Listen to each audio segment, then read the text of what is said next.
Senta, né? Estou reproduzindo lá embaixo. Excelente. Alô? Só que me emprestar aqui o... Companheiros,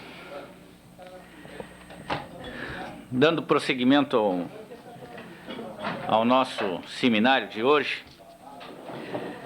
nós gostaríamos de apresentar nosso companheiro, jornalista, radialista, historiador e pesquisador de assuntos operários, o companheiro Marçal, João Batista Marçal. O companheiro é um ex-militante sindical, acompanha diuturnamente e é um pesquisador que tem correspondência com todos os centros de pesquisas operárias do mundo, fundamentalmente com a Itália, que inclusive, através de um convênio que ele tem com a Itália, ele recebeu um acervo microfilmado da história das lutas operárias no mundo inteiro. O companheiro Marçal já foi também presidente dos sindicatos radialistas, né, Marcelo? E também direção da diretoria do sindicato dos jornalistas aqui de Porto Alegre. O companheiro vai expor o nosso terceiro item, que é a luta sindical, o seu esboço histórico no Brasil e no Rio Grande do Sul, que é muito importante a gente saber as origens do movimento sindical aqui no Rio Grande do Sul, até para a gente ter como parâmetro. E os desdobramentos até a presente data, que está exatamente com... ele vai concluir com a análise desse novo discurso que nós estamos enfrentando do neoliberalismo.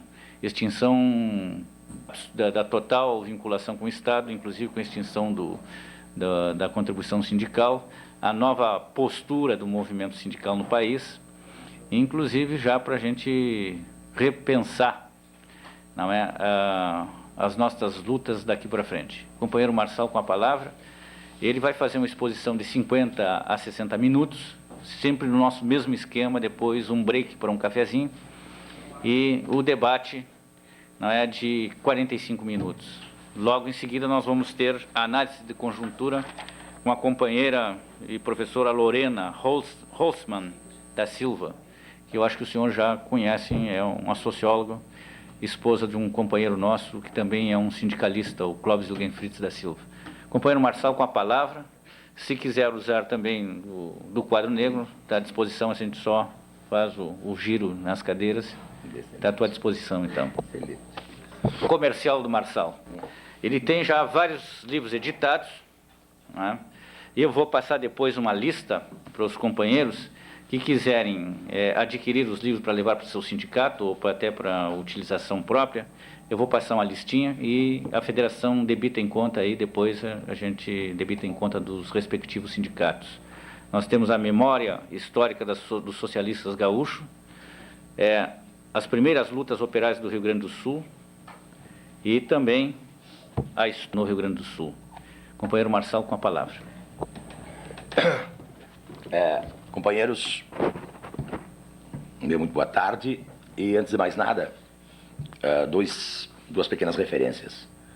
Meus cumprimentos à Federação dos Bancários por esta oportunidade de conversar com vocês e por este encontro, por esta ventilação de ideias, por esta revisão das coisas que nos angustiam na nossa luta do dia a dia, numa promoção que, sendo cultural, é ideológica, é formativa, é normativa, e penso que deve servir de exemplo para as demais federações e os demais sindicatos, no sentido de arejarem, no sentido de intercambiarem, de aproximarem as militâncias, especialmente, nesta hora de embananamento de cunho ideológico que atravessa, de crise que atravessa a esquerda universal. Por outro lado, num cunho assim mais pessoal, agradecer a oportunidade que me dá de conversar com vocês, porque eu me queixava para o Motini, pessoal da direção, veterano pesquisador da história operária no Rio Grande do Sul, várias obras publicadas. Os meus trabalhos andam muito restritos à área universitária. Eu só tenho feito palestra em universidade. E isto porque eu acho que a história operária interessa, acima de tudo e antes de mais nada, os próprios trabalhadores. Não é? Se é verdade que os trabalhadores são os agentes da sua história, são os agentes da transformação da história, são agentes da sua própria história, eu penso que o conhecimento das raízes históricas, do processo classista, é fundamental para todos nós. Porque quem não conhece a história da própria caminhada dos explorados, e dos exploradores também, por que não, há de navegar por aí, no meio sindical, como uma coisa tênue, vaga, perdida, sem memória. E é graças a esse vácuo, a essa ausência de memória, que se aproveitam os reformistas e os populistas para vender ideias, tipo assim, o pai da classe operária brasileira, quem criou a classe operária brasileira foi o senhor Getúlio Vargas, o pai dos pobres, né? E outras tantas bobagens que não é assim, tanto quanto eu. Como começar esta conversa com vocês? Vamos retomar. Começa um fato, eu diria, anedótico. O velho Dom Pedro II era metido a intelectual. Poeta horroroso, fazia uns versos abomináveis, mas era metido a poeta. Gostava muito de privar com escritores, com músicos. Ele era, por exemplo, íntimo amigo do Carlos Gomes. E o Carlos Gomes teve a sua formação em Milão, na Itália. Entre 1870 e 1880, Dom Pedro II esteve visitando Milão em 4 ou 5 oportunidades. E lá, no contato com Carlos Gomes, que era um líder intelectual, um músico extraordinário, ele conheceu, em torno de Carlos Gomes, uma figura chamada Giovanni Rossi. Giovanni Rossi era o grande dirigente libertário, anarquista, para ser mais claro, jovem intelectual, era músico, poeta, escritor, pensador, era um revolucionário. Dom Pedro se encantou com um livro do Giovanni Rossi chamado Uma Comuna em Riva al Mare.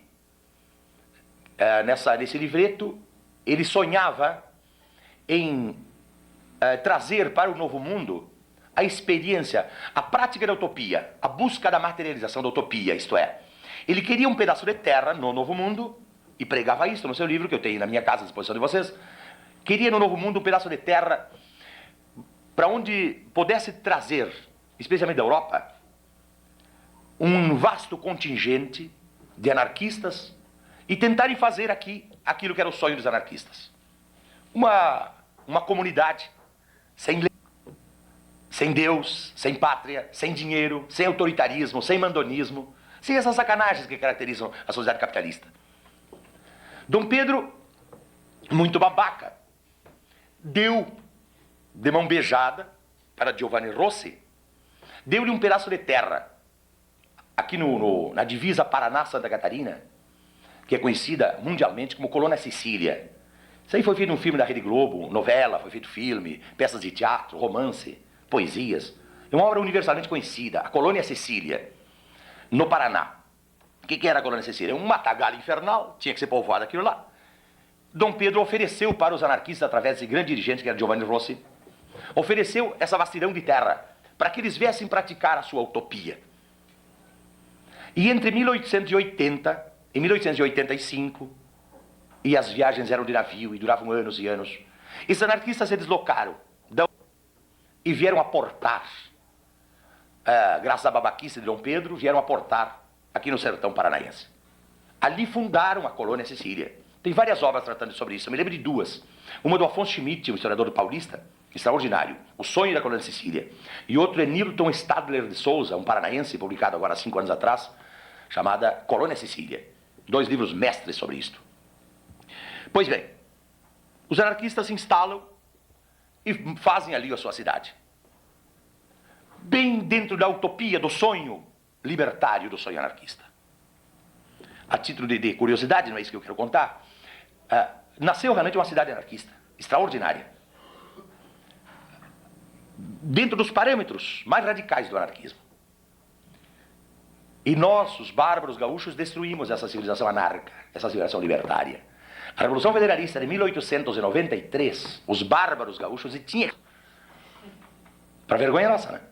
A pata de cavalo destruíram a cidade, onde não tinha lei, não tinha pátria, não tinha Deus, mas tinha a ordem da desordem. E a supremacia revolucionária ali imperava, ali era o império libertário. A pata de cavalo os gaúchos destruíram, isso na Revolução Federalista de 1893. Não era isso que eu queria dizer. O que eu queria dizer realmente é que, a partir da colônia Sicília, os gaúchos destruíram, e a partir dessa destruição, o que era, vamos examinar, o que era a colônia Sicília? Quem integrava aquela cidadela? Ali estavam historiadores, jornalistas, médicos, filósofos, intelectuais, operários de todos os níveis. Eram centenas, quase milhares de pessoas, todos libertários, todos revolucionários. Quando os gaúchos desta cidade, ali o movimento operário brasileiro ganhou o cunho que precisava. Destruída a colônia Sicília, que fez esse bando de anarco-ferozes, Sebotini? Foram para São Paulo, vieram para Porto Alegre, foram para Curitiba e foram para o Rio de Janeiro. Até então, e aqui eu estou falando dos anos de 1890, na beira do século XX já, até então, o movimento operário brasileiro se pautava por uma coisa chamada mutualismo. É a corrente mais antiga da organização operária. A primeira corrente da organização operária se chama mutualismo. O que é o mutualismo? É a ajuda mútua de Proudhon, de cunho anarco, naturalmente, humanístico anarco. Quer dizer, não havia nenhuma lei, os operários trabalhavam de sol a sol. Nada que os amparasse. Nenhuma espécie de proteção. Viviam e morriam no próprio trabalho. Então, entre eles, humanisticamente, criaram, sob influência de Proudhon, o mutualismo, a ajuda mútua. Tipo assim, morre um operário, faz uma vaquinha, compra um caixão para ele. Outro operário perdeu um braço, né, perdeu uma perna, ficou inutilizado para o trabalho.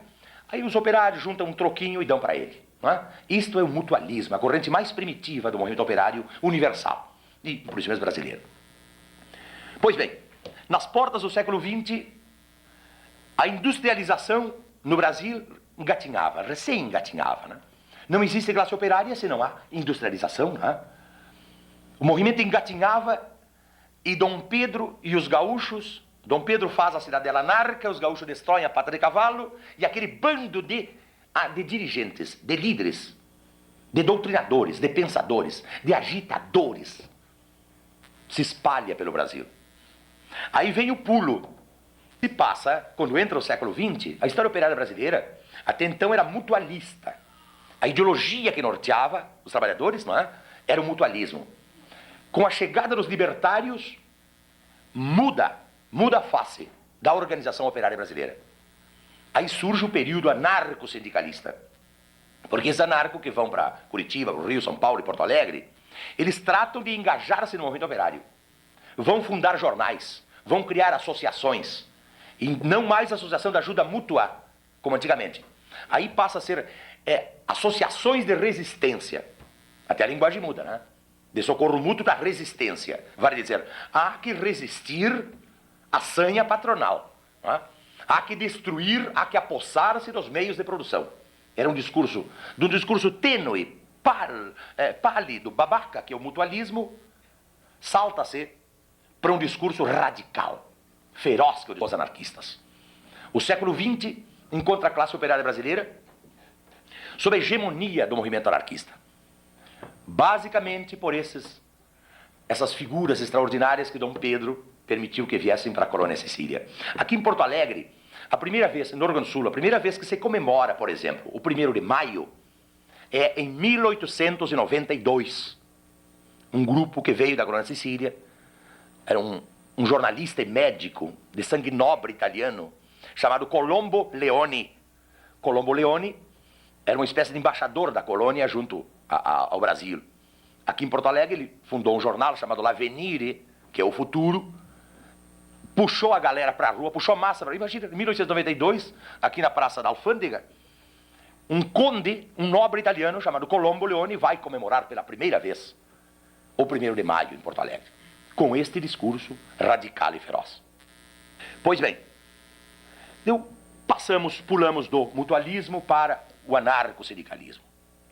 Os anarquistas dominam o cenário político brasileiro, embora tenha alguns autores que digam o contrário. Dominam de 1905 até 1930. No Rio e São Paulo, os autoritários, o PC, que surge em 22, o PC ganha terreno a partir de 23, 24, 25 no Rio e São Paulo. Aqui no Rio Grande do Sul, os anarquistas mandaram no movimento operário de 1910 até um pouco mais de 1930. A primeira greve geral acontecida no Rio Grande do Sul, foi em 1906. Esta greve durou 21 dias. E nós, os historiadores, os pesquisadores, a chamamos de a greve dos 21 dias. 1906 foi puxada pela vanguarda anarquista de uma profissão que não sei se existe, marmoristas. Será que existe ainda? Marmoristas, né? Os que trabalham nos lápides, cemitério, essa coisa, né? Os marmoristas tinham um sindicato fortíssimo aqui em Porto Alegre. Tinham uma escola, chamada Escola Élisée Reclus, o Eliseu Reclus, que é um grande teórico anarquista francês. Na esquina da rua, o pessoal conhece bem Porto Alegre, na esquina da Rua da Ladeira com a Rua da Praia, tem um prédio onde funcionam os cursinhos ali. Ali funcionava uma escola de formação anarquista. Essa escola foi criada em Porto Alegre em 1906 e durou até 1912. Ali foi formada toda uma geração de revolucionários libertários. Pois bem, a vanguarda da classe operária nesta abertura do século XX era formada, pois, pelos revolucionários anarcos e basicamente por marmoristas. Na época os indivíduos chamavam canteiros. O sindicato dos canteiros era fortíssimo, metalúrgicos era fortíssimo, canteiros, metalúrgicos, marceneiros, sapateiros. O sindicato de sapateiros de Porto Alegre nessa época era terrível. Os alfaiates, as costureiras, eram verdadeiras cidadelas dos anarquistas. Esse sindicato dos alfaiates, por exemplo, editou um jornal chamado Avante, em 1908, secundando o discurso civilista do Rui Barbosa, que era candidato a presidente da República, em que pregava descaradamente a extinção do exército. Era contra o serviço militar obrigatório e queria a extinção do exército. Diziam com todas as letras: olha, nós não precisamos de exército, nem marinha, nem aeronáutica. Isso aí não, sabe, aeronáutica não se falava naquela época, era exército e marinha. Não precisamos disso aí. Isso aí ensina a matar, a destruir, é uma violência contra o país. Diziam em textos na cara. Resultado, esse sindicato dos alfaiates, que ficava na Rua da Praia, foi invadido por um bando de soldados, destruídos e assassinaram meia dúzia de alfaiates e tocaram fogo na sede. Mas esta greve de 1906 é uma greve extremamente... Tem duas grandes greves antes de 1920 no Rio Grande do Sul. Essa de 1906, que é a primeira greve geral do Rio Grande do Sul, a de 21 dias. E tem depois uma outra que eu quero falar para vocês, a greve de 1917, que é chamada de a Guerra dos Braços Cruzados.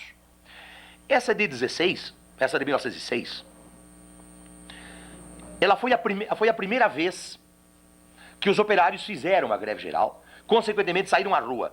Naquela época, a vanguarda anarquista puxou mais de 4.000 operários para a rua. Olha, hoje botar 200 operários numa passeata aí é uma mão de obra. Eles botaram mais de 4.000 na rua em 1906. Isso assustou a burguesia. E eu costumo dizer que aí, a partir dessa greve, o manda-chuva do Estado era o senhor Borges de Medeiros. A partir dessa greve, nessa greve está a nascente do populismo brasileiro e rio-grandense especificamente. Porque o velho Borges era contista, era positivista. Ora, o positivismo era uma filosofia que na Europa foi vanguarda no século passado. Aqui apareceu nesse século como vanguarda, quando lá já era atraso, né? Esses positivistas pregavam, a escola do velho Borges, um troço cretino, a incorporação do proletariado à sociedade. Incorporar o proletariado à sociedade. Isso é dogma do contismo, do positivismo. Pois bem, o velho Borges de Medeiros, quando viu aquela massa imensa de operários na rua, Raposa Velha pensou: opa, tem gente em casa, coisa nisso aí. O Getúlio Vargas era bem jovem na época. assistiu de camarote a greve de 1906 aqui em Porto Alegre. Ele, Maurício Cardoso, toda aquela geração que vai pintar em 30 era garota e estudava aqui em Porto Alegre. Eles assistiram pela janela à greve de 1906, a garotada, os jovens estudantes. Alguns até se solidarizaram com a classe trabalhadora. Essa greve foi comandada por 2 líderes socialistas. Quer dizer, faturaram politicamente em cima da greve. Francisco Xavier da Costa, que é o nome de rua em Porto Alegre, e Carlos Cavaco, um grande agitador lá de Livramento. Tem alguém de Livramento aí? Carlos Cavaco, o nome do cara. O maior agitador que Porto Alegre já conheceu. Quer dizer, os anarquistas puxaram a greve para a rua e os socialistas, muito malandros, faturaram politicamente em cima delas. O que faz o velho Borges? Chama os líderes e oferece-lhes legenda no Partido Republicano Rio-Grandense para que eles fossem candidatos a vereador. Qualquer coisa, né? Isso, a gente conhece bem isso aí, não conhece? Hein? Tem sabor bem atual esse traço, né? Uma liderança se destaca, a burguesia vai lá e chama ele para cá, dá um carguinho para ele, etc. E tanto que deram mesmo. O Xavier da Costa se elegeu vereador em 1912 e morreu como vereador em 1933 aqui em Porto Alegre. Ei? Isso aí, em sociologia, a gente chama um processo de cooptação, né? Quer dizer, foram cooptados, foram corrompidos pela classe dominante. Eram lideranças rebeldes que surgiam. Na medida que pega um líder rebelde desses, tasca num poder apodrecido, como é o poder legislativo, né? Só abrindo um parênteses, me parece até aquela história do... que vocês conhecem bem aí. Como é que esse delegado sindical, não é delegado sindical, não. O sindicato elege um cara para o Ministério do Trabalho, lá, como é que é? Vogal, né? Me parece muito com a história do Vogal isso aí. O que é o Vogal? O Vogal, fica imaginando, dos pedreiros. O Vogal dos pedreiros ganha, só que talvez 3 salários mínimos por mês, né? Arranca ele da sua vilinha, onde ele mora, com 3 salários por mês. E fantasia o de juiz e dá-lhe 80 salários por mês. Ele deixa de ser operário. Ele vira um burguês. A justiça passa a justiça do patrão. Será que algum bobo aqui está achando que esse cara vai lá defender a gente? Se ele ganhava 3, está ganhando 80. Se ele morava no Campo da Tuca, está morando agora lá nos Moinhos de Vento.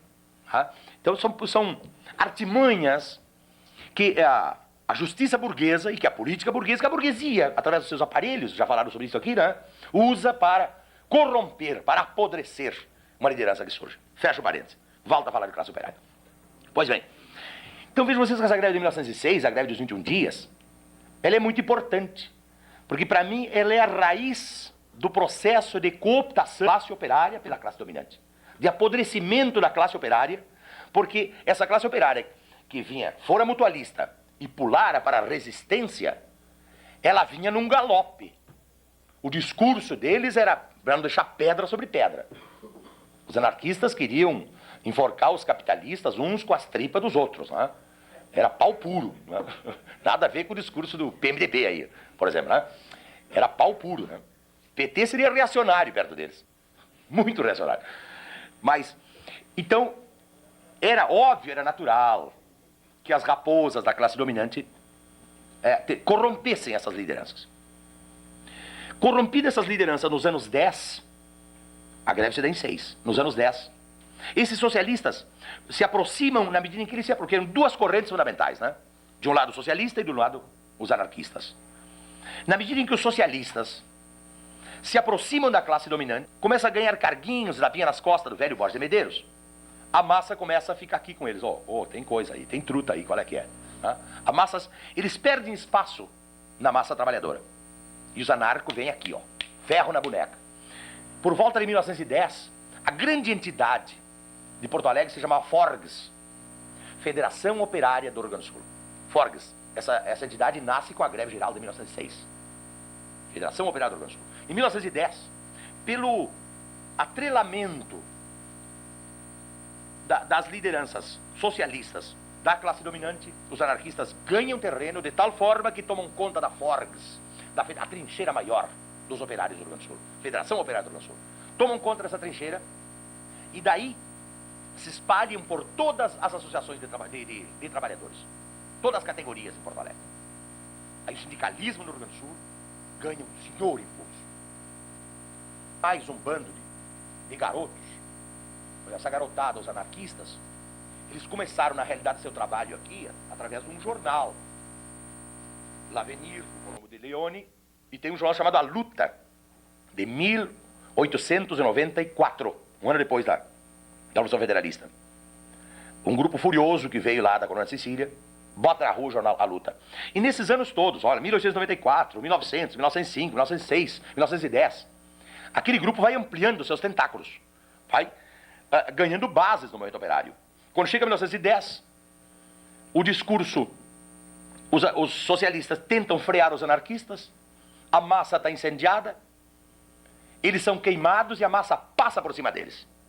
1910, um demarcador de fronteiras. A partir dessa data, o movimento operário no Rio Grande do Sul é comandado pelos libertários. Em 1912, você ouviram falar agora há pouco, todo mundo fala nos anos 40, 50, 60, agora movimento contra a caristia, né? Você lembra? Alguém participou desse movimento contra a caristia? Agora, nos anos recentes aí. Tem de referência, né? Movimento contra a caristia, movimento nacional aí. Em 1912, esses anarquistas puxam a massa para a rua em grandes passeatas, eu tenho um álbum de fotografia disto, na primeira grande campanha contra a caristia, 1912. Puxam a massa para a rua, passeata, pau comendo. Movimento contra a caristia. A gente pensa que é coisa nova, né? É bem velha, bem velhinha essas coisas, né? 1900 continuam fazendo greve, fundando jornais, se alastrando na classe operária, até chegarem a 1917. Este ano é chave em todo o Brasil. 1917, acontece o que a história chama hoje, vários livros tratam disto, falam disto, acontece a Guerra dos Braços Cruzados. Isto é, os anarquistas tomam Porto Alegre. Mas quando eu digo tomam, não é força de expressão, não, tomam mesmo. Todas as associações na mão deles. A Federação Operária e a Grande Trincheira na mão dos libertários. Decretam greve geral contra a caristia, contra o arroxo, palavras a gente conhece bem, né? Contra a caristia, contra o arroxo, contra a recessão. Não parece que conhece de hoje esse discurso, né? Arroxo, recessão, desemprego, caristia, né? E tomam Porto Alegre. Tomam de tal forma que a Brigada Militar se recolhe os quartéis e não se anima a sair. Houve guerra em Porto Alegre, em 1917. Tem vários companheiros transando vídeos e filmes e coisas sobre isto. A partir, inclusive, de pesquisas que eu fiz, e eu tenho a documentação comigo, né, no meu arquivo. Houve, 1915, 16, 17, a coisa vai esquentando em Porto Alegre, né? Entre 15, 16 e 17, há uma série de confrontos violentos entre a brigada, entre as forças da repressão e os anarquistas que dominavam Porto Alegre. Mas a coisa culmina em 17. Na abertura do ano 17, há uma passeata no centro, e já tinham ferido vários, matado vários trabalhadores, e mataram mais um, chamado Pedro Pupi, um italianinho. Mataram com um tiro na cabeça na Rua da Praia. Essa morte do Pedro Pupi provocou uma revolta generalizada. Aí, os anarcos falaram o seguinte, olha, bota toda a massa na rua, todo mundo armado, e acabou o arreganho. Sabe? Está na hora de destruir o poder, esse é o discurso anarquista, né? Vamos destruir o poder, vamos acabar com esse arreganho aqui. Né? A sede da Federação Operária do Rio Grande do Sul, aquela de 1906, era na Colônia Genuíno.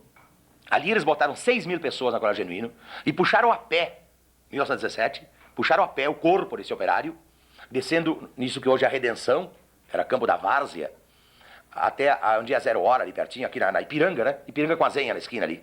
Não tinha esse riacho, ali não tinha uns valões enormes, tipo trincheira, bonito. Por ali eles passaram puxando o corpo desse jovem operário morto. Na frente desse ato, né, vão milhares de trabalhadores, homens, mulheres, crianças, quase todos armados. E a Brigada Militar estendeu linha em toda a Zenha, para carga de cavalaria. Na frente dessa passeata, isso, não esqueçam que está culminando um processo, não é? É um trabalho lento que os anarcos vêm puxando desde o final do século passado. Na frente vão algumas mulheres belíssimas, grandes militantes, mulheres guerreiras. Na frente, elas carregam grandes buquês de flores, flores vermelhas, lindas. Uma meia dúzia de mulheres com buquês de flores. E a grande massa puxando o caixão do operário. Ali, na esquina da Zenha com a João Pessoa, a Brigada Militar estende linha larga de cavalaria. Aquelas jovens belíssimas que iam na frente, tão chorosas e tão ternas com seus buquês de flores, ficaram onde estavam. De dentro dos buquês de flores, elas puxaram granada e jogaram em cima. E voou tripa de brigadiano e tripa de cavalo para tudo quanto era lado.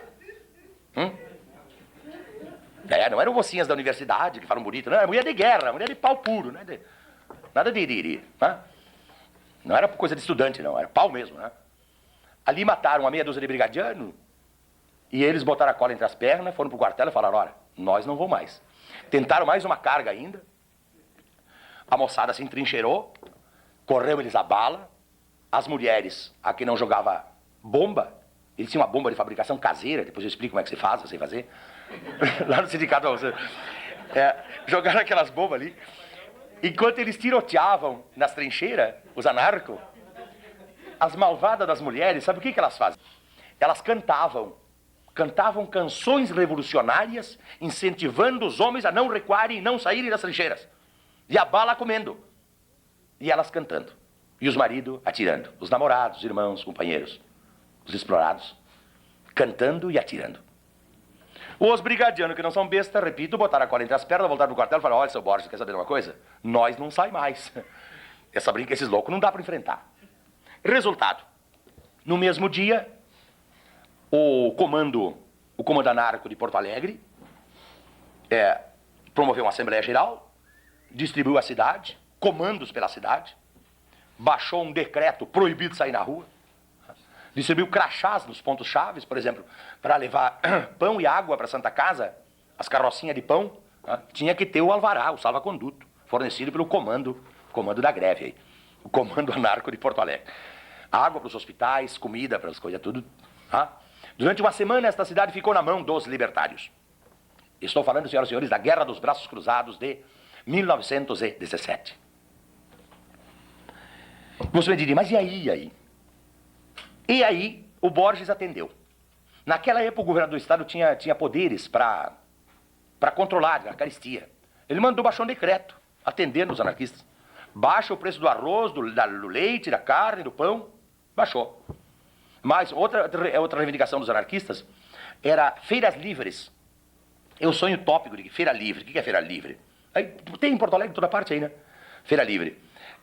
É o sonho de destruir a ordem capitalista. Então vai lá e traz do produtor direto para o consumidor, né? Ou o cara mesmo produz e traz e vende, né? Na feira livre. Com isso evita intermediários, embanando o sistema capitalista, na visão dos anarcos, né?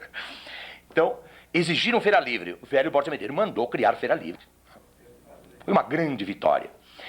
Mas aí o cara se deitou sobre os louros da vitória. A massa se deitou sobre os louros da vitória. Começaram a comemorar, devolveram a cidade para os brigadianos, devolveram o velho Borges.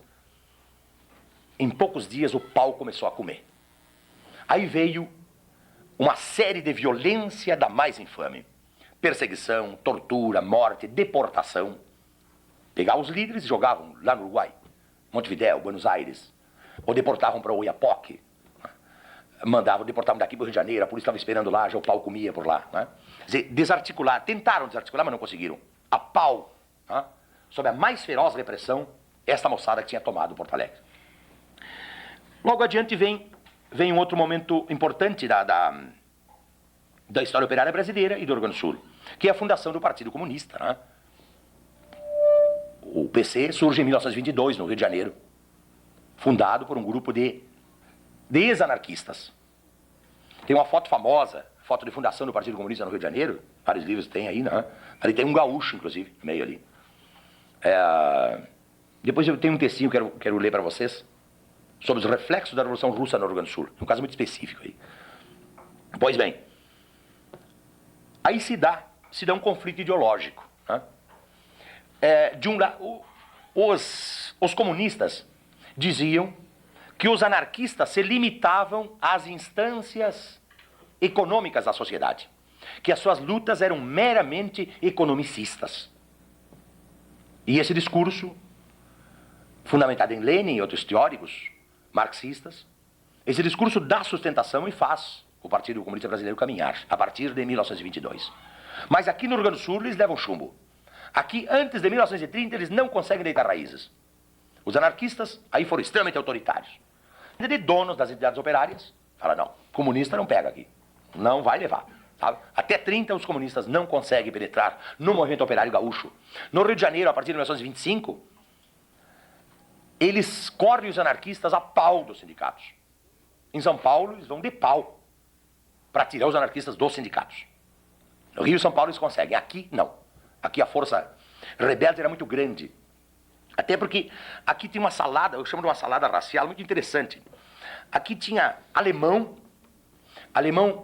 inclusive que participaram, imigrantes, né, que vieram mão de obra especializada, que veio para metalurgia. Esses alemães tinham passagem pelo Partido Socialista Alemão. Tinha militante espanhol, português, judeu, negro, polaco e sueco. Era um saladão racial aqui. E todos anarco-sindicalistas. E aqui tinha um grupo de espanhóis, é o contrário do que se dá nos Estados, onde predomina o elemento italiano. Aqui eram os espanhóis. O Morro da Cruz, o Morro de Santo Antônio, aqui onde está a televisão, o Morro da Polícia. Esses morros tinham vastas pedreiras. O anarquista não aceitava patrão, né? O grande inimigo dele é o Estado e o patrão, né? Deus, Estado, patrão, família, tudo isso é inimigo, mas basicamente o patrão, a figura abominável, era o patrão. Então, como sobreviverem se não tinha patrão? Eles iam trabalhar nas pedreiras. Lá nas pedreiras predominavam o anarco-sindicalista espanhol. Estes eram feras, porque trabalhar nas pedreiras trabalhava com dinamite, né? Então, quando eles davam a greve geral aqui, eles desciam dos morros, já com balaio de dinamite embaixo do braço, e vinham levando tudo por diante. Não era, sabe, não era esses bunda mole aí dos partidos que a gente conhece aí, né? Não, e vinham para quebrar mesmo, né? Desciam do morro jogando bomba. Dinamitado, né? Então, os comunistas não tiveram chance aqui, né? Com essas feras não dá para meter, né? O movimento operário, então, caminha por aí, na mão dos libertários. Vem o que chamam bobamente de Revolução de 1930, que é uma bobagem, né? Isso aí é uma sacanagem. O que é uma revolução, né? Revolução é um ato popular que, para ser revolução, né, tem que mexer nos meios de produção. Estou certo? Uma revolução como a soviética, né, apropriou-se dos bens de produção. As fábricas, as usinas, as terras, as casas, que diabo. Isso é uma revolução, não é? 30, houve isto?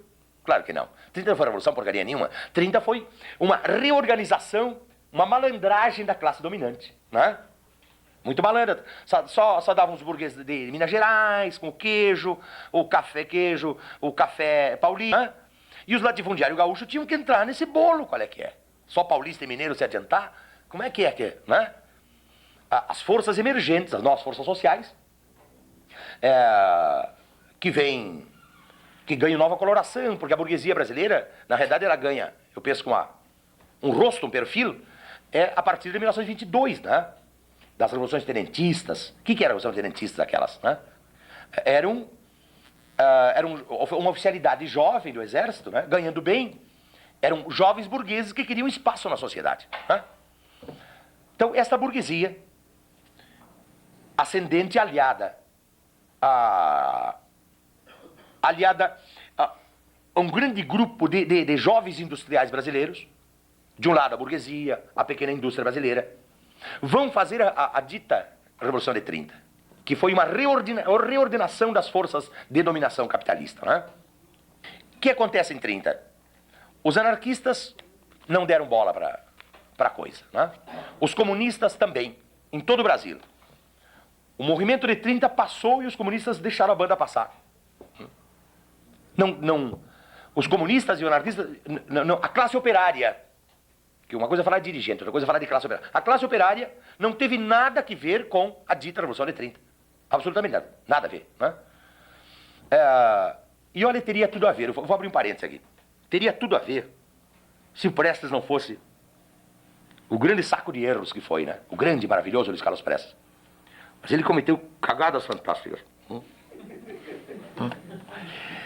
Eu não sei se a gente admira ele mais pela coragem, pela dignidade, pela excelência da individualidade, né? Ou sei pelas cagadas que fez, né?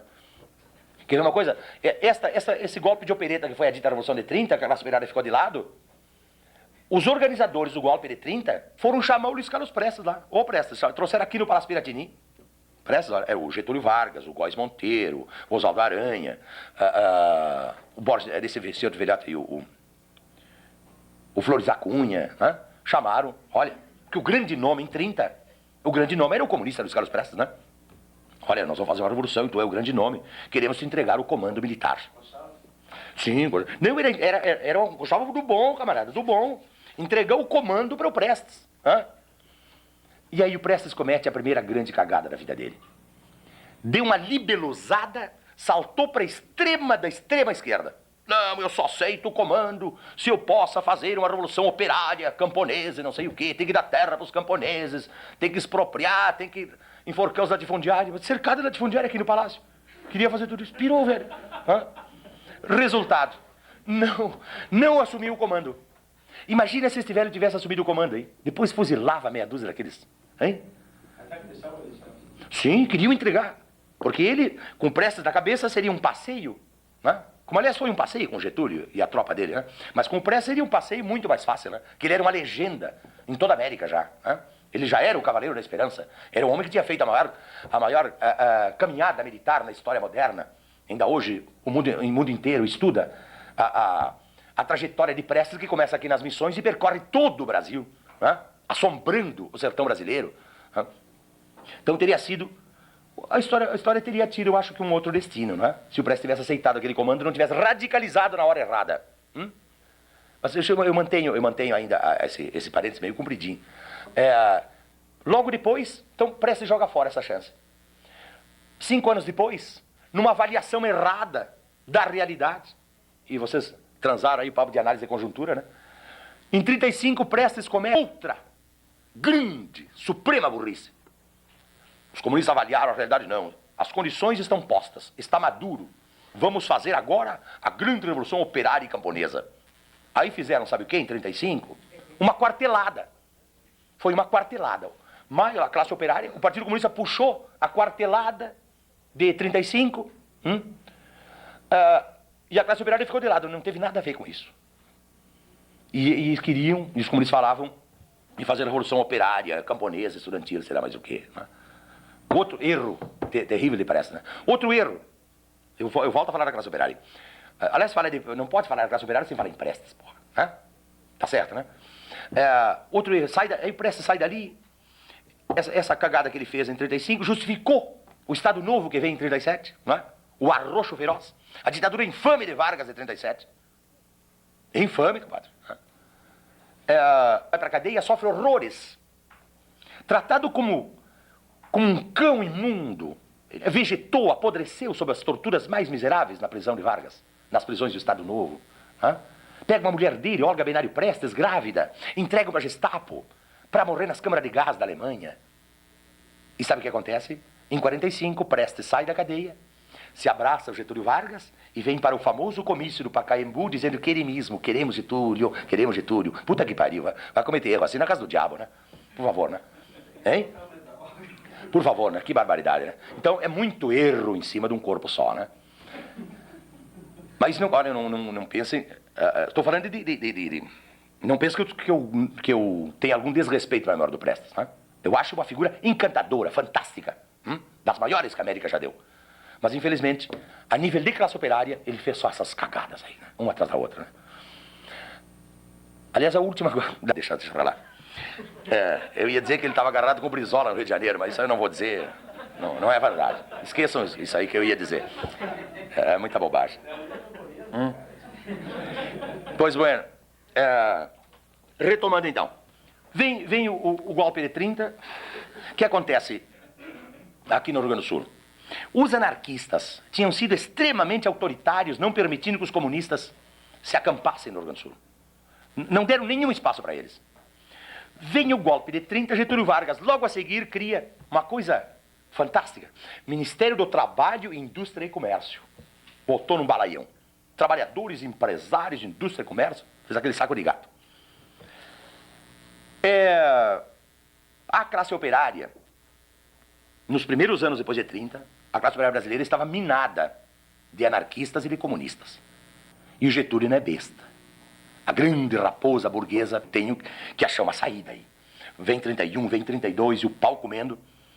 Aí os comunistas aqui no Rio Grande do Sul, em todo o Brasil, aliás, eles se vingam dos anarquistas. Sabe o que eles fazem? Eles saem de sindicato em sindicato. Como os anarquistas não lhe deram espaços autoritariamente, aqui é um pau nos anarquistas, né? Eles se aliam à Inspetoria Regional do Trabalho, aqui de Porto Alegre. Esta chama a polícia e vão, a Inspetoria Regional, a polícia e os comunistas de sindicato em sindicato expulsando os anarquistas. A pau. Era pau puro.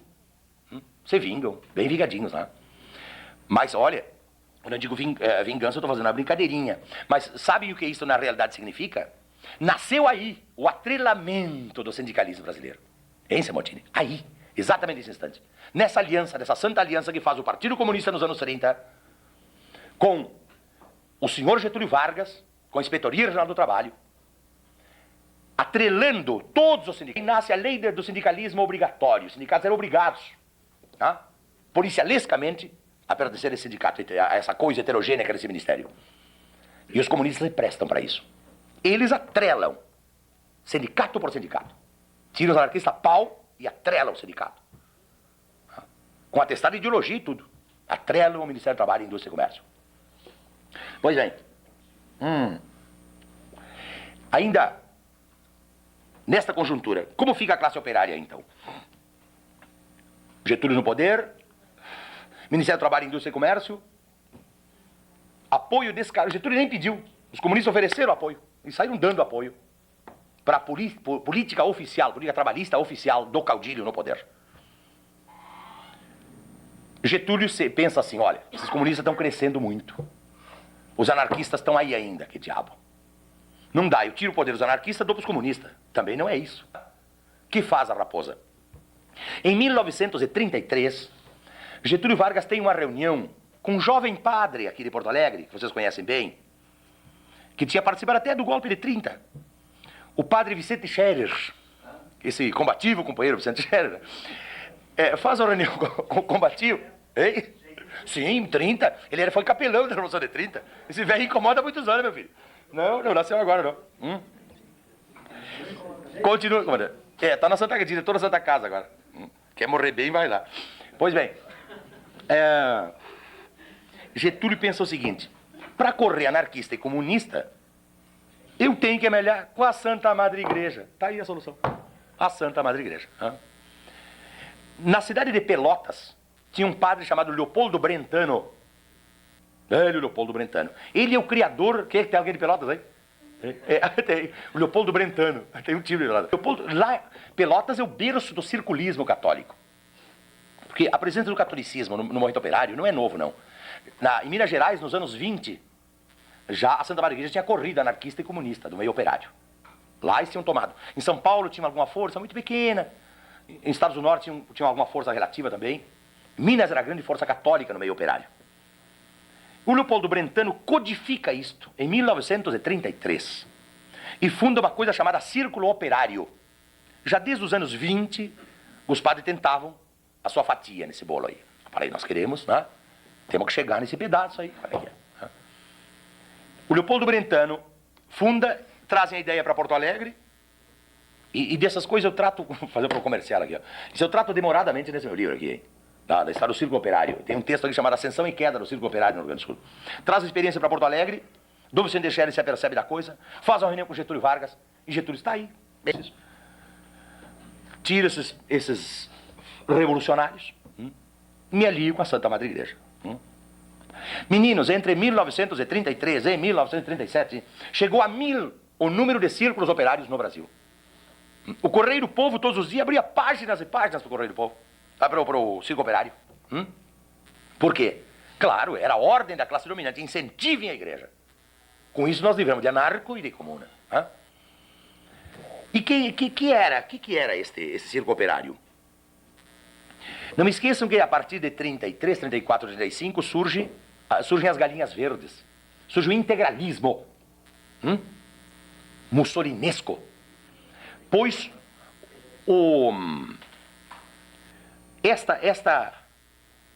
esse grupo de padres anticomunistas ferrenhos. A igreja já era atrasada naquela época. Representavam o que a igreja tinha de mais reacionário. Eles eram todos integralistas. solenemente integralistas.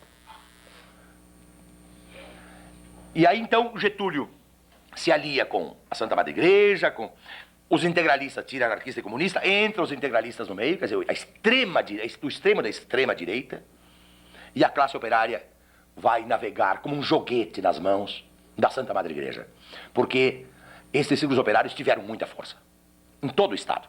Ainda hoje, qualquer cidade do Estado procura, tem uma paróquia ali pertinho, tem um círculo operário. Hoje é um espectro. Hoje é uma memória só, né?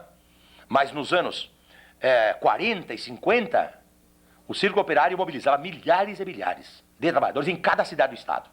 Eu sei porque eu participei dessas coisas no final dos anos 50. Eu era garoto, mas estava lá enchendo o saco, estava lá porrinhando eles. Pois bem, vem a redemocratização de 45, cai Vargas, vem o queremismo. Aí então já olha, se no começo do século era anarquista de um lado, socialista do outro, a partir de 30, descem carreiristas e oportunistas de todas as cores no meio operário. Aí vem o velho PTB, por exemplo. Os companheiros do PTB. O que era o PTB? Era um CTG meio trabalhista, qualquer coisa assim, seu Getúlio. O Getúlio, muito malandro, muito raposa, em 45, o que ele faz? Bom, eu tenho que agradar gregos e troianos. Então ele funda o PSD para a burguesia, né? E funda o PTB para a chinelagem. Bom, aqui eu ganho o operariado, os companheiros aí, os trabalhadores, né? A frase famosa, trabalhadores do Brasil, né? Ele funda o PTB para ganhar a classe operária. Tá se Deus ou tá pro diabo ali. Mas ele vai navegando, né? Tanto que ele vem até 54, sustentado nesse jogo dúbio, falso e cretino, né? De acender uma vela para cada um. A classe operária brasileira de 30, bom, ela sofre horrores, para recuar um pouquinho mais, no Estado Novo, né? É bom lembrar que o Estado Novo, a gente fala muito, agora ele sofreu horrores na mão dos milico, agora de 64. Mas não vamos esquecer que a classe operária sofreu tanto ou mais no Estado Novo, que vem de 37 a 45. Neste período, meu camarada, era pau puro. Era morte, era tortura, era deportação, era violência. Eu tenho uma relação das barbaridades, dos assassinatos cometidos aqui no Rio Grande do Sul no período de 30 a 37. Que é algo assombroso. O representante de Vargas se chamava Flores da Cunha, de Livramento. Este Flores da Cunha é uma das figuras mais sinistras, mais infames, com quem teve que defrontar-se a classe operária gaúcha. Ele assume o poder em 30 como interventor de Vargas e fica aqui até 37, quando Vargas dá o golpe. O golpe que ele queria dar. Mas nesse período, é um período de matança da mais terrível. E o primeiro secretário do Partido Comunista do Rio Grande do Sul se chamava Aparício Cora de Almeida, é o patrono da Casa do Estudante aqui de Porto Alegre. Este foi assassinado com um tiro na cabeça, aqui na Cidade Baixa, aqui pertinho. Valdemar Rippon, lá de Livramento, foi deportado. E lá em Rivera, ele era advogado, jornalista, uma figura fantástica. Era aprista da APRA, do Peru. Não era comunista, era aprista, uma corrente reformista. Foi assassinado a machadadas, dormindo, na cidade de Rivera, amando de Flores da Cunha. Dionélio Machado, o grande escritor, apodrece nas cadeias aqui. Policarpo Ibernon Machado, dirigente da LEP, Liga Eleitoral Proletária, apodrece nas cadeias aqui.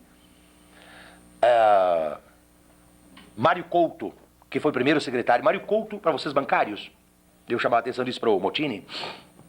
Mário Couto integrou, eu tenho aqui no meu livro, a primeira diretoria do Sindicato dos Bancários. Ali aparece um nome, Mário Couto. O nome dele é Mário da Silva Couto, é natural da cidade de Rio Grande. O Mário Couto era um jovem médico, se formou em medicina, nunca exerceu, porque era um militante revolucionário. Mário Couto foi assassinado aqui, às 2 da tarde, em janeiro de 1934, durante uma passeata da Carris, bem aqui na frente da Praça da Redenção, onde era a antiga Carris. Assassinado a bala por ordem do Flores da Cunha. Enfim, esse período, as lideranças, já então, estou falando de 37, já se vê que aí os anarquistas perderam espaço, são os comunistas que mandam no meio operário. capitão Agildo Barata servia no quartel aqui de São Leopoldo. Sofreu 3 tentativas de homicídio. 3 vezes o velho Flores tentou matá-lo. Mas ele era milico, era capitão, atirava bem. Escapou 3 vezes, fugiu daqui, que não é besta. Se ficasse, o Flores teria matado ele também. É um banho. Da cidade de Pelotas, tem um líder chamado Edgar de Souza. Veio de lá, trouxeram preso, era dirigente da Liga dos Sapateiros em Pelotas. Trouxeram preso para cá e apareceu morto misteriosamente numa cadeia do velho Flores aí. Um outro mais.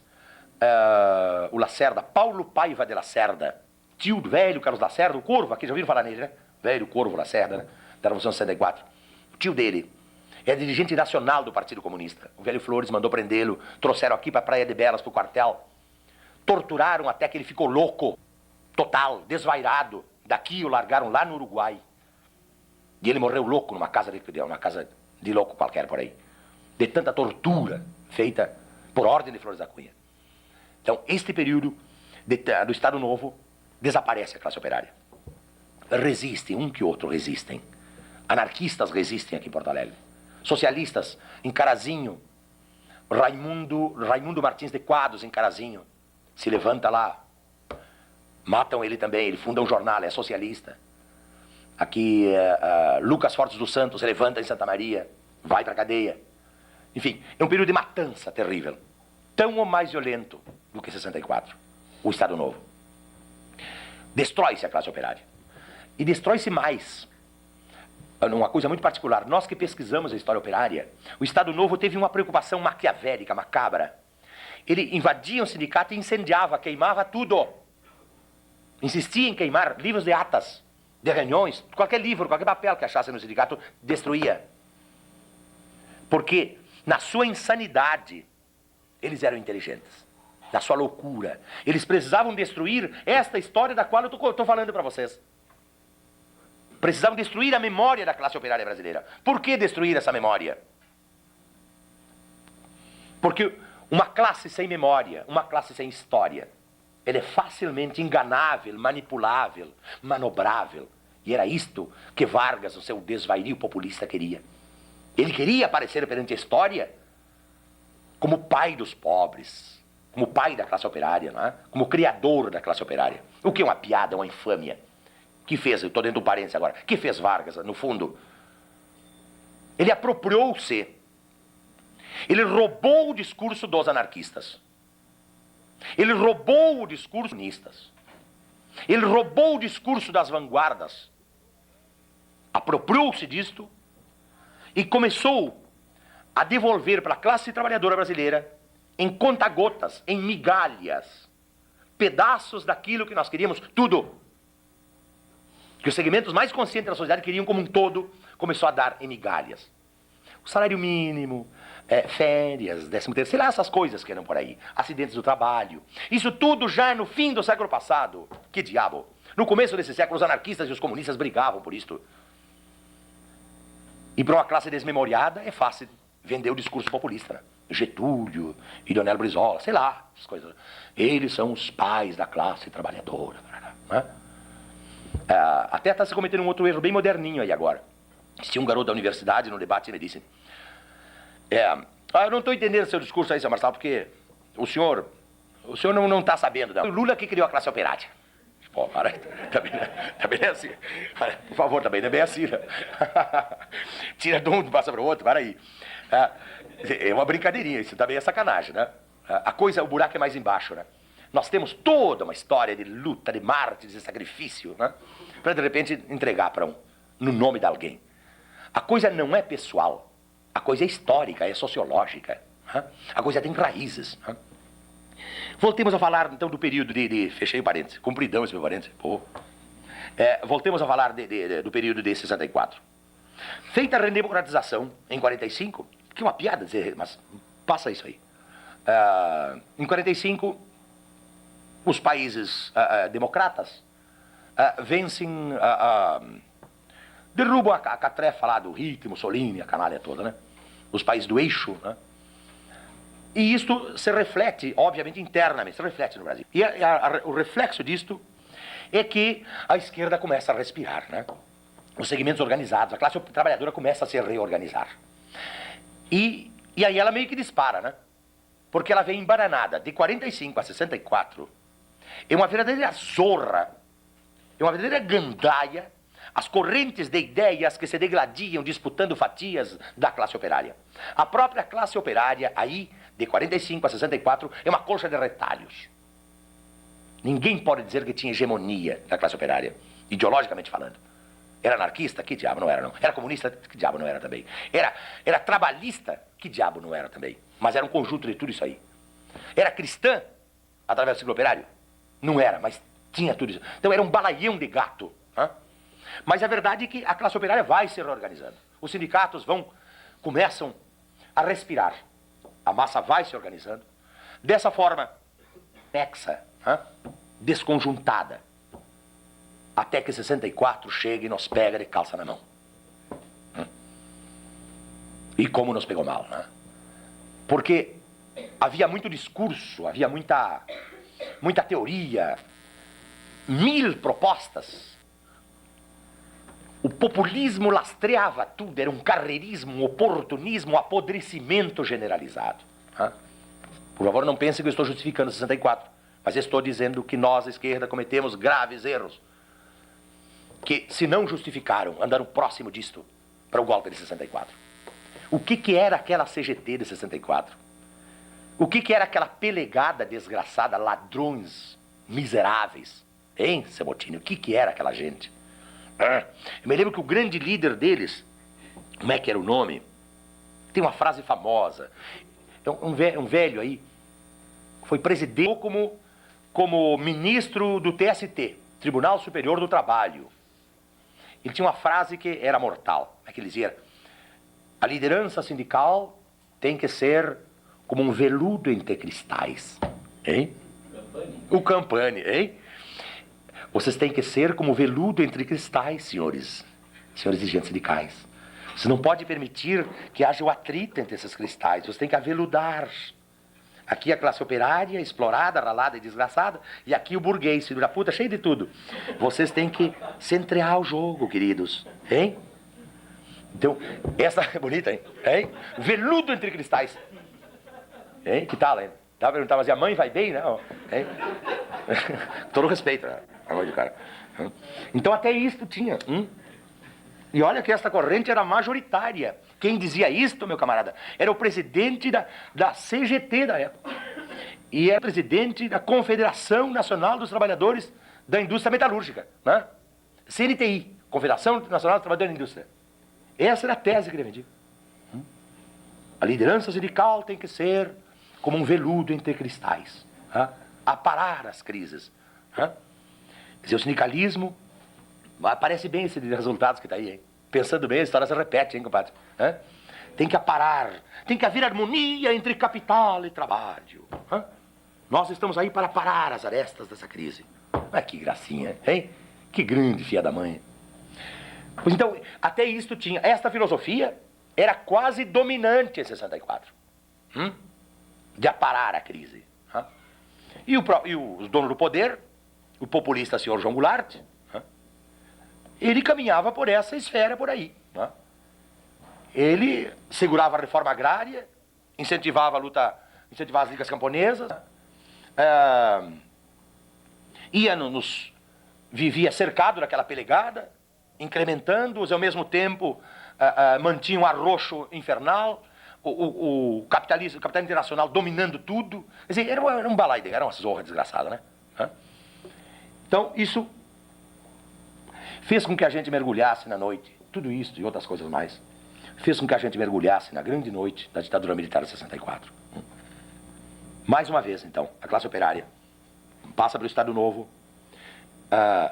noite de terror, respira até 45, começa a respirar em 45. Quando ela levanta a cabeça em 64, o pau pega, e aí pega feroz, né? Aí é isso que vocês conhecem bem. Depois de 64, está na memória de todo mundo aí, né? Morte, tortura, dor, violência, sindicatos rebentados. Mais uma vez, é o caso da pesquisa aqui, ó.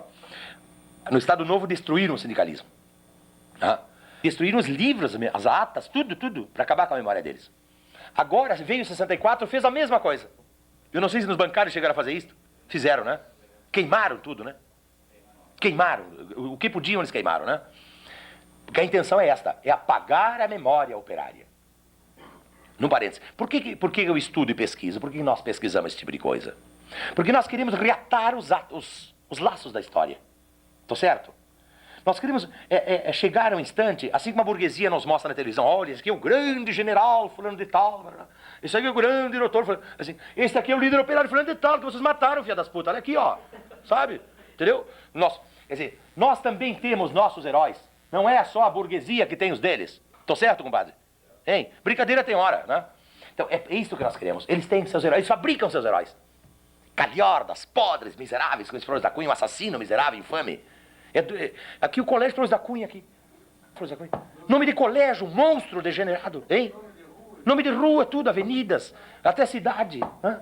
Quer dizer, a burguesia fabrica seus heróis. E nós não precisamos fabricar, nós temos os nossos heróis. Esse meu livro chamado Comunistas Gaúchos aqui mostra um monte deles. E eu insisto em esfregar na cara, dizer na televisão, mostrei na cara, olha aqui, ó, porra, nós temos nossos heróis.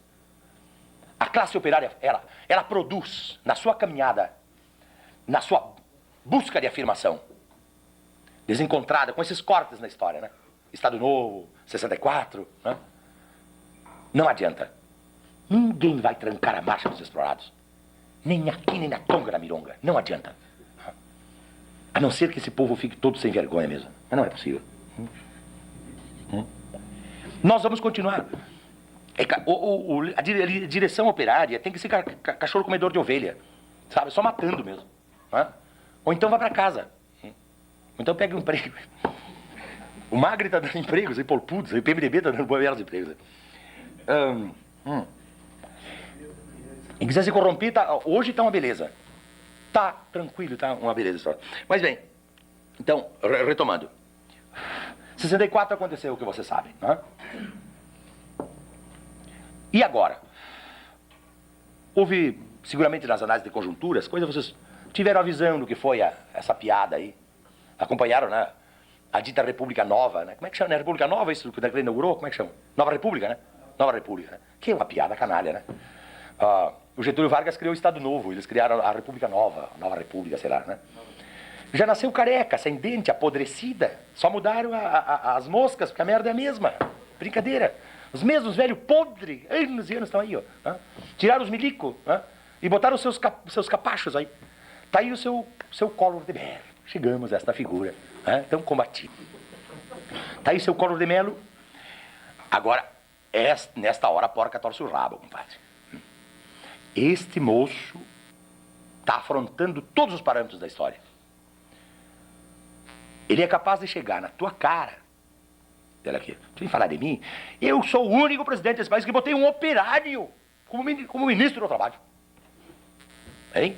Esse argumento pesa. O senhor Magri, que acharam numa lata de lixo eletricitária lá em São Paulo e transformaram em ministro do trabalho. E ele está aí com o seu discursinho travestido de modernidade, né? Sindicalismo travestido de modernidade. O que é o dito sindicalismo de resultado? É o velho peleguismo com uma capa nova. São os vilegos que renascem com um discurso aparentemente moderno e que está entrando na cabeça das pessoas, porque está aí a rede bobo plim-plim enfiando na cabeça de todo mundo todos os dias. Né? É o velho peleguismo que renasce com um discurso aparentemente novo, aparentemente moderno. Esses caras são bem produzidos, até fisicamente ele é bem produzidinho, bem lambidinho, assim. Tudo, o discursinho dele, já viram o discursinho dele, né? É tudo fechando coisinha com coisinha, tudo bonitinho, né? Engomadinho, né? Mas tu passa numa peneira e não fica porcaria nenhuma, né, meu camarada? Que é completamente vazio, né? Ele está fazendo o papel daquele líder sindical, né? Do veludo entre cristais, né? Mas com muitos agravantes, né? Que não tínhamos em parâmetros anteriores. Tu não pode comparar isso que está aí com nada do que já aconteceu, né? Porque isso é realmente assombroso. Está aí a repressão, aliás, está aí o arroxo salarial infernal. Está aí o desemprego. Está aí o cinismo desse pretenso líder operário que vem e diz para nós, através de todos os meios de comunicação, todos os dias, que a inflação está zero, não precisa dar aumento do salário. A inflação está zerada. Quer dizer, é brincadeira o que isso aí. Soa como deboche isso aí. Então, o que é, bem no fundo, esse novo sindicalismo, esse pseudo-novo sindicalismo? Vamos tirar o chapéu. Nós, da esquerda, nós achamos muito inteligentes, sempre muito brilhantes as nossas análises, as nossas avaliações, as nossas elucubrações. E a direita é burra, burra, burra. É, tão burra que continua aí, ó. Continua no poder. E mais, esse discurso pseudamente sindicalista do seu Magre, do seu Medeiros, dessas figurinhas sinistras que estão aí, servem a um leque de interesses tão grande, tão extraordinários, que eu não sei se nosso poder de informação é capaz de atingir. Olhem o que está acontecendo na indústria automobilística, nos polos petroquímicos, na indústria pesada. Olha o deslocamento de capital fantástico que está por aí. O jogo de informação e de contra-informação. Agora, um jornaleco qualquer aqui disse a semana passada que o seu Saddam Hussein esteve no Brasil há poucos dias, há pouco tempo atrás. Andou com outra documentação, esteve visitando, fazendo contatos no Brasil, sigilosos. A crise do petróleo pintando aí, à beira de uma crise internacional. Nós estamos numa crise internacional, mas de proporções agora assombrosas, porque no que vai dar esse cerco agora ao Saddam Hussein, e a sua tropa lá? No que vai redundar essa coisa aí? A questão do petróleo, a reunião da OPEP agora vai dar no quê? O que essa crise vai resultar para nós, trabalhadores aqui no Brasil? Se já estamos vivendo esse momento de crise terrível, até onde vai se agudizar essa crise? Que caminhos, que novas formas de dominação vai buscar a classe dominante para perpetuar-se no poder? E que formas temos nós de enfrentar isso aí? Que fazem os sindicalistas brasileiros? Saem para uma greve geral agora? Com esse desemprego aí?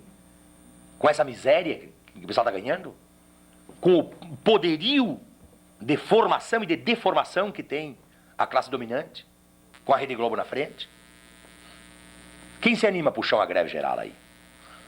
Com que bandeiras? Quem nos acompanha nessa caminhada aí? Quer dizer, na realidade, eu estou colocando essas questões porque eu acho que a classe trabalhadora, nesse momento, ela está embretada nesse país. Nos embretaram. Um ardil muito bem preparado. Não me peçam a chave porque eu não tenho. Levanto questões, questiono simplesmente. Mas acho que nós estamos embretados. Eu, como trabalhador que sou, como radialista, como jornalista, nas discussões que temos nos nossos sindicatos, nós sentimos embretados. Para que lado sair? Que palavra de ordem agora?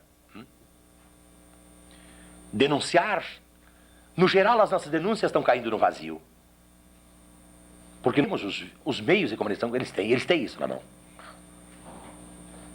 Buscaríamos veículos alternativos para tentar enfrentar esse arcabouço fantástico que está na nossa frente. Eu não sei. Agora, eu sei de uma coisa. Nós temos de parar com clareza, olho no olho, sem intelectualismo, sem frescura partidária, na condição de trabalhadores, de explorados, e buscarmos todos juntos, já, alguma coisa. Porque isso tem muito a ver também, além dessa crise que é conjuntural, tem ao lado a grande crise ideológica, que nós estamos vivendo.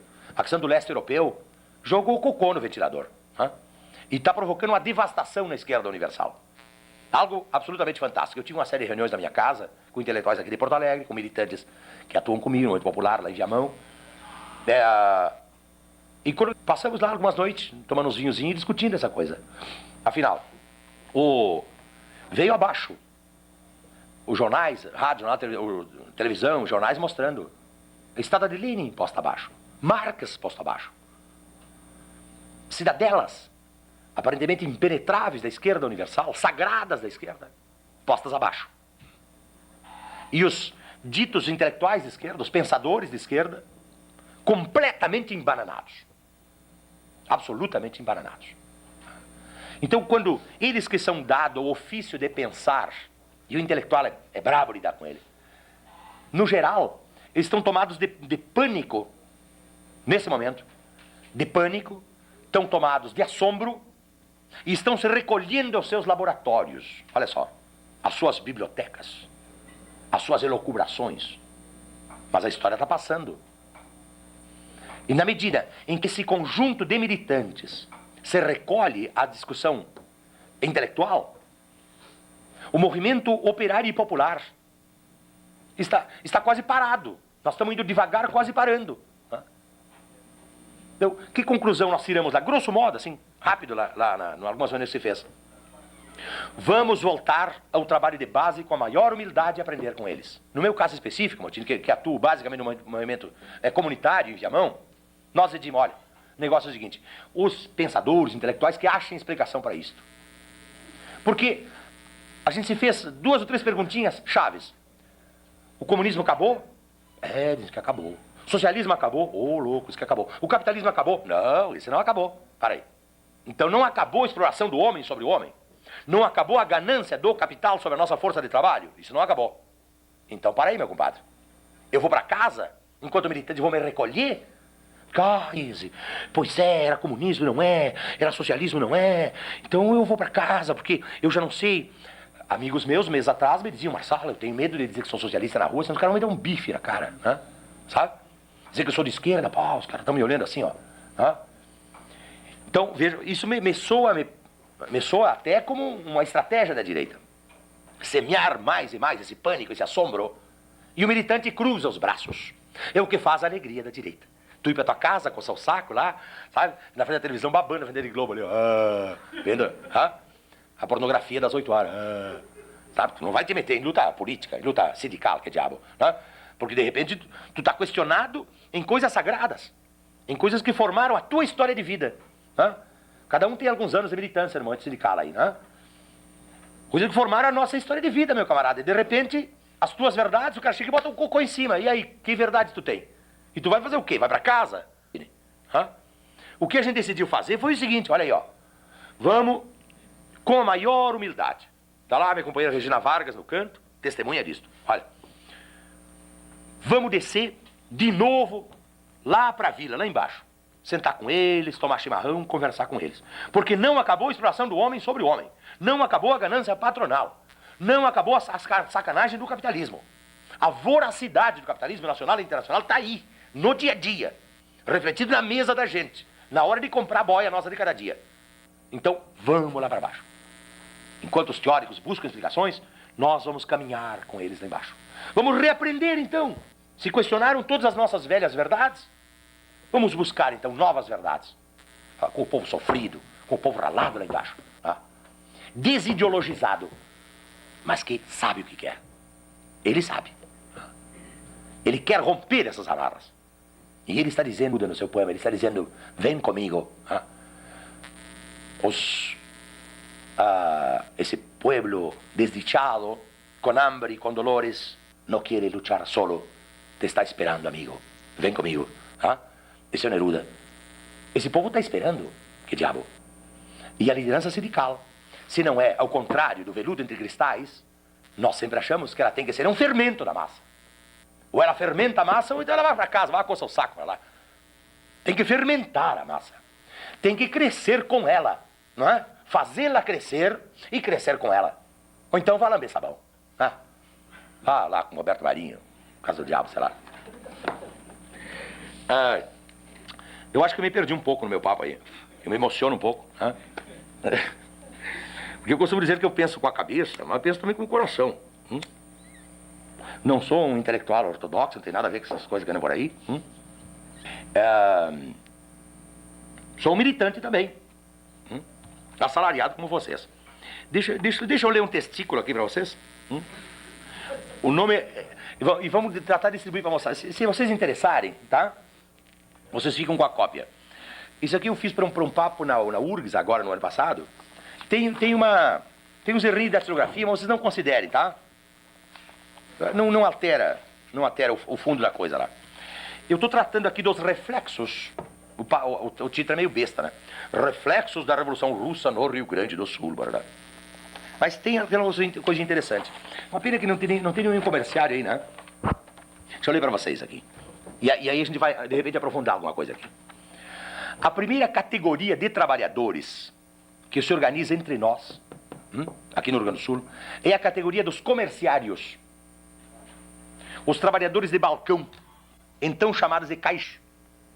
Isso acontece, olha a data, pessoal, em 1874.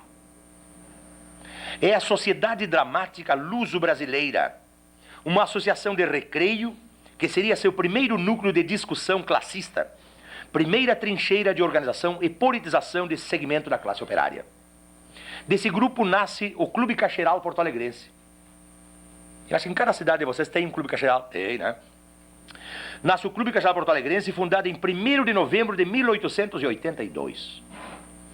O Clube Cacheral Porto-Alegrense hoje é privativo da burguesia crioula aí, né? Só dá burguês lá, né? O classe operária só entra lá como faxineiro só, né? Trabalhador lá dentro. Mas este foi, veja a ironia, né? Este foi uma espécie de primeiro sindicato nosso. O Clube Cacheral. Esse está na Rua da Praia ali. Foi o nosso primeiro núcleo de discussão, politização e organização classista.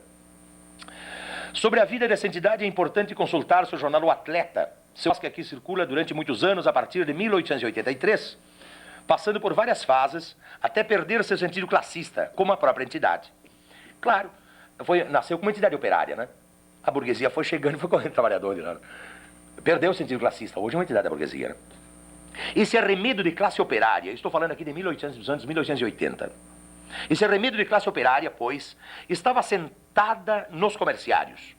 A ideologia que move as suas lideranças é o mutualismo, o qual evolui para um socialismo tênue, difuso, mas contestatório.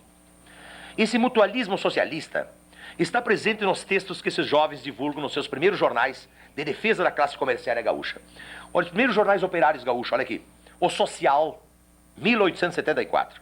O Caixeiro, 1875. O Colibri, bicha, né? 1877. O Lábaro, olha só, 1878. E o Telefone, 1880. Esse discurso classista, dizer para vocês que a maioria desses jornais eu tenho na minha coleção particular lá em casa. Esse discurso classista vai ganhando sempre mais clareza até o surgimento de O Atleta. E esse grupo pode ser considerado como o primeiro grupo de militância operária do Rio Grande do Sul. É para esses jovens, seguramente, que é dirigido o apelo revolucionário contido no jornalzinho A Denúncia, editado também aqui em Porto Alegre, em 5 de agosto de 1888, o ano da abolição, olha aí, ó. Esse órgão é financiado por um grupo republicano positivista e editado por alunos da escola militar. Essa moçada abre uma página inteira com apelo aos operários porto-alegrenses para que estes se rebelem, juntem-se a eles e os ajudem a derrubar o trono imperial. Que bobagem, né? Mas tu vê então, se em 1888 esses jovens militares fazem um apelo em Porto Alegre, é porque nesta época já o operariado tinha alguma força em Porto Alegre, tinha alguma expressão, né? Para esta plateia, da mesma forma, é que se dirige o programa de um partido socialista que se pretende fundar aqui e que foi publicado pelo jornal A Federação em 6 de maio de 1890. Em 11 de julho de 1894, esse mesmo jornal publica em francês a letra da Internacional. Esse texto fora apreendido no porto de Rio Grande por alguns anarquistas, juntamente com um vasto material subversivo. É a primeira vez que esse texto é publicado no Brasil. Em francês, na Federação aqui de Porto Alegre, no século passado, a União Internacional. Essas publicações na Federação provocaram uma furiosa reação dos velhos coronéis que acusaram o jornal de estar sendo dirigido por um bando de jacobinos. Com jacobinos, queriam dizer esquerdistas, como esclarece Sérgio Costa Franco em Júlio de Castilhos em sua época. A última década do século passado é extremamente importante na demarcação das fronteiras, limites e avanços do nosso processo classista. É quando surge em Rio Grande, em 1892, a União do Trabalho e, no ano seguinte, ainda naquela cidade, a Sociedade União Operária, ambas obra dos socialistas. Estou falando da última década do século passado. Aqui é fundado o Partido Socialista Rio-Grandense. Para quem pensa que o PSB é novo, olha aqui, ó. O PSB nasceu aqui em 1897. E acontece aqui, em 1898, o nosso primeiro Congresso Operário. 98. Os jornais operários se sucedem às portas do século XX. A Gazetinha, 1891, L'Operario Italiano, 1893, O Proletário, 1896, A Voz do Operário, 99, entre os socialistas. Os anarquistas divulgam L'Avenir, 1892, aquele do 1º de maio, né? E a Luta, em 1994. Isso aqui é uma introdução que eu estou fazendo para chegar nos comunistas aí. Os 5 primeiros anos deste século são de plena afirmação do nosso proletariado. 1900 1905. Na sua vanguarda, alguns socialistas oriundos do período mutualista e um aguerrido grupo de militantes sociais-democratas, imigrantes alemães com experiência sindical e alguns até com militância no Partido Socialista Alemão. No resto, uma verdadeira salada racial. Pelos duros, alemães, polacos, suecos, espanhóis, negros e judeus. Socialistas, a sua maioria. Essa policromia racial faz a tela de fundo do Porto Alegre de 1905, quando aqui chegam as primeiras informações sobre o Domingo Sangrento de São Petersburgo, a Revolução Russa de 1905, que Lenin chamou de ensaio geral. Ensaio e escola de militância revolucionária, espécie de alvorada do incêndio vermelho de 1917. Essas primeiras notícias que encontrei na imprensa operária de Porto Alegre falam difusamente dos sovietes, fuzilamentos, massacres e banditismos patéticos cometidos pelos milícias czaristas. Nos falam de lugares estranhos que soam exoticamente como coisa imaginária. Kiev, Cracóvia, Tchakov, Vladivostok, etc. Falam também de revoltas camponesas, na mesma linha sensacionalista, com ênfase para a miséria e o banditismo oficial. Em 1906, acontece aqui a primeira greve geral do Rio Grande do Sul, durante muito tempo chamada de a Greve dos 21 Dias, em que o operariado de Porto Alegre demonstra uma comovente capacidade de luta. A greve marca a ascensão do anarco-sindicalismo sobre nossas associações de classe. Mas, porque estávamos a anos-luz da hoje chamada aldeia global, as notícias da Rússia e a luta de seu povo aqui chegam a conta-gotas. Alguma coisa nos chega pelo Prata, via Buenos Aires, do Uruguai, via fronteira, e pelo Porto de Rio Grande. Alguns nomes, porém, já são extremamente conhecidos pela nossa classe operária. Gorky, Leon Tolstói e, claro, Kropotkin, o ex-príncipe russo que rasgou seus brasões para a luta internacional da classe operária. Nome estranho, mas que é repetido a cada passo com uma inflexão quase religiosa. Nos anos 10, 20, as notícias da Rússia continuam a chegar homeopaticamente. Apesar do tom internacionalista de seu discurso, os anarco-sindicalistas, senhores do movimento operário gaúcho, limitam suas ações às bandeiras econômicas dos trabalhadores. Pacifistas desencadeiam grandes campanhas de massa, a partir de 1912, contra os aumentos dos preços dos gêneros de primeira necessidade.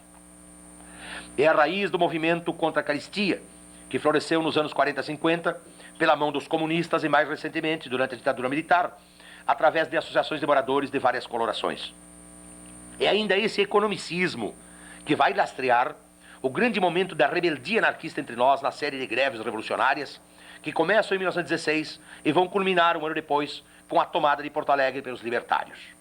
Esse episódio da Guerra dos Braços Cruzados ensaiou alguma coisa na direção da destruição do poder, mas acabou se satisfazendo com a promessa de Borges de Medeiros de baixar os preços dos gêneros de primeira necessidade, a criação das feiras livres para venda e compra sem intermediários e outras bagatelas. Um semanário gaúcho dessa época desempenha um belo trabalho no sentido de promover a Revolução Russa entre nós. É O Inflexível, de 1918, editado pelo veterano dirigente socialista Francisco Xavier da Costa, que chegou inclusive a publicar em série a íntegra da Constituição Soviética. Foi o primeiro jornal brasileiro a divulgar esse texto. A luta do povo russo, a sua revolução, cresce então como referencial dos trabalhadores gaúchos. As lideranças intuem mais do que sabem.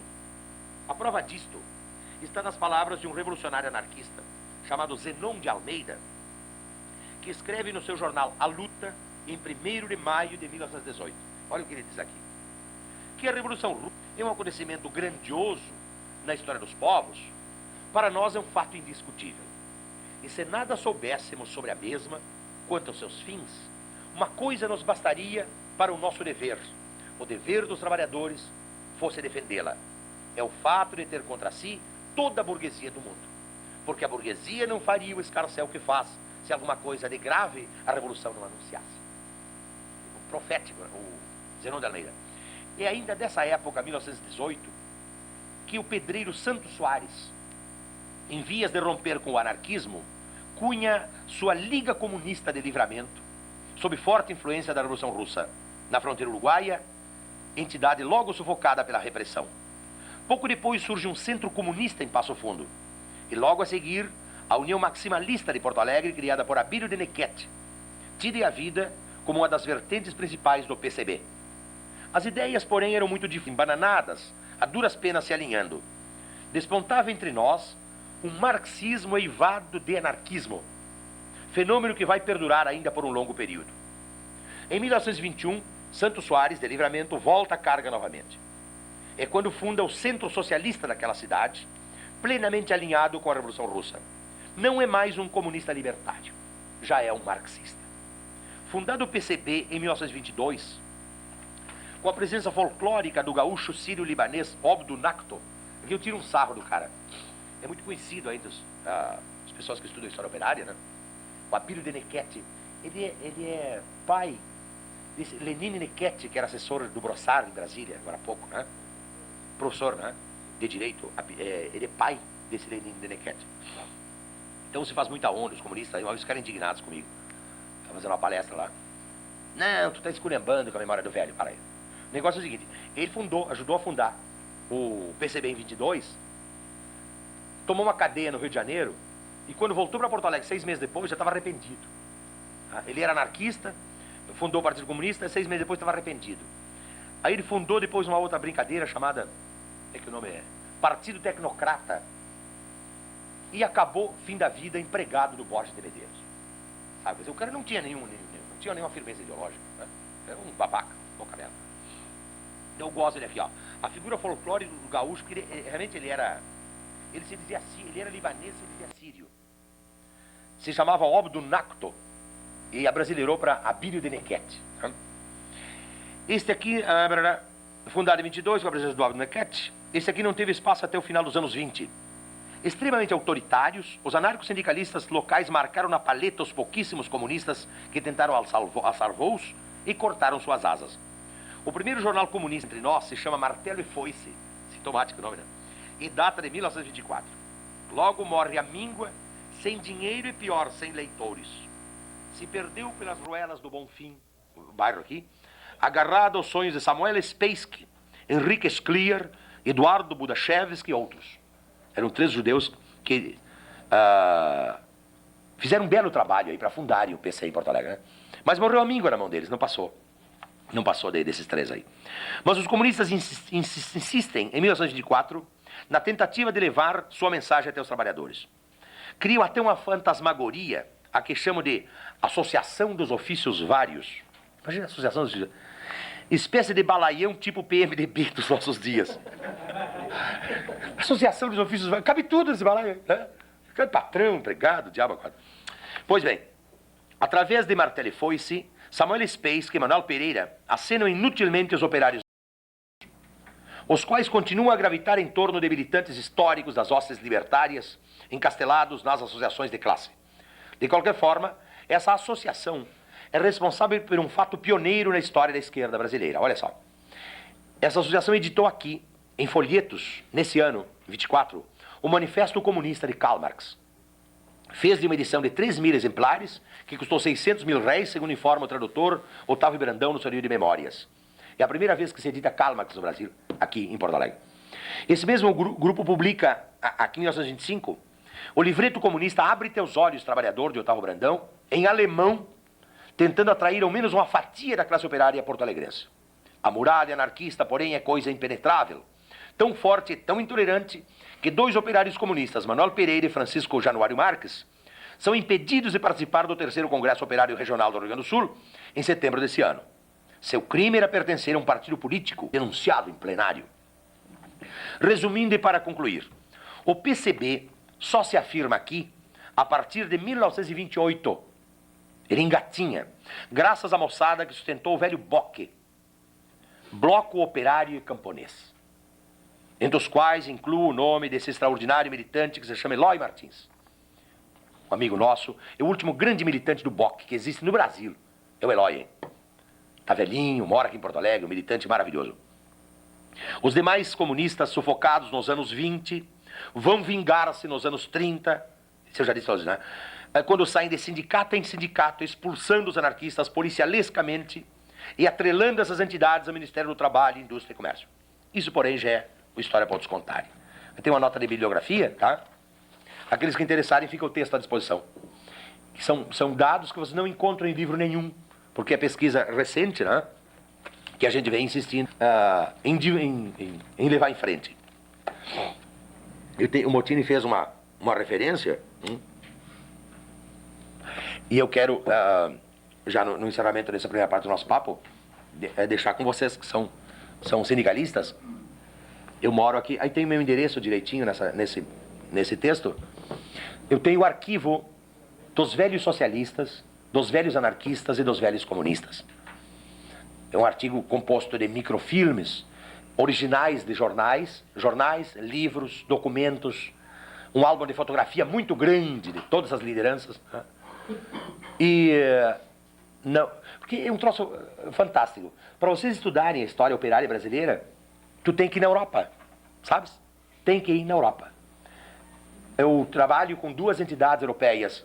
É a Fundação Feltrinelli de Milão, é considerado um dos maiores arquivos anarquistas do mundo, arquivo operário do mundo, né? E tem o Museu de História Social de Amsterdã, na Holanda. Então, tu não pode fazer história operária de Pelotas, de Rio Grande, de Bagé, sem ir a Milão ou a Amsterdã. Porque lá é que estão os jornais, os documentos, as fotografias, os arquivos. Os anarquistas eram muito cuidadosos nesse sentido. Cada panfletinho que eles tiravam aqui no começo do século, eles mandavam uma cópia para a Itália. Outra cópia para Milão e outra para Amsterdã.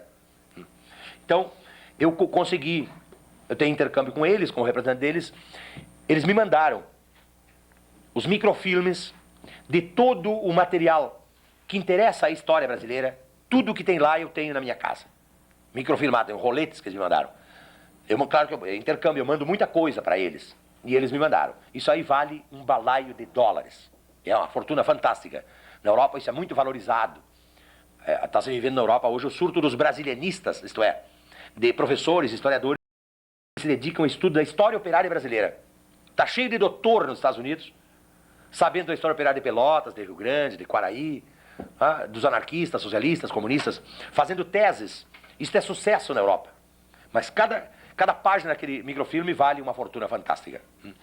Eu tenho esses jornais, livros, documentos, tenho o endereço, esse arquivo está à disposição de qualquer um de vocês. Que queira esticar o papo, queira me visitar, tá? Ou queira, de repente, fazer uma pesquisa do seu sindicato. Ou trazer alguma coisa para trocar comigo, vamos trocar figurinha aí. Está à disposição lá.